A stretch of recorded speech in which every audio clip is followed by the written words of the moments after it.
power of women. And it's how separation sickness specifically shows up about and for women. And separation sickness is the only wound that's ever existed. It's the belief that we're separate. It's the idea and the belief that we're separate and alone and disconnected from soul, from spirit, from God, from one another, from the land.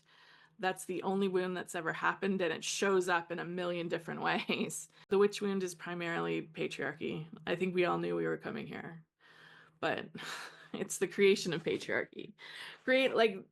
The witch wound isn't patriarchy, but patriarchy is the tool that prevents the wound from healing. The wound is separation. The wound is belief in separation from anything, from one another, from power, from sovereignty.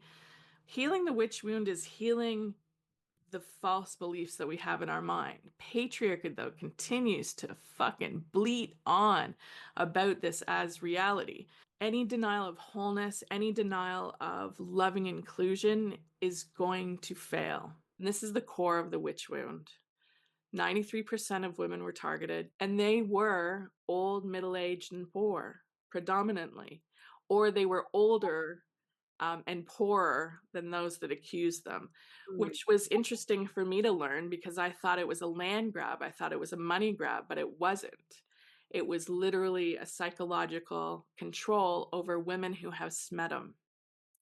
Again and again in the historical record, these women show up as being loud and had spirit. They talked back, they spoke out, they called out bad treatment, they called out unfair treatment, and they refused to back down or be meek or mild. They were the Toran and the Ubachachen. Toran are the women of sight, second sight, people of second sight, and Ubachachen are the charmers. They were the women who are still practicing what was left of our land-based animistic medicine. They were still being called upon, and when things went south, they were the targets. And the authority, fear the power of women. And that's the core of this. I'm feeling emotional. That's the core of this wound, is because women are powerful. And they feared us working together. They fear us acting on our own, together in secret. They fear us as a source of disorder for the patriarchal society. And they fear women who will not conform and will not submit. Okay, love you. Bye.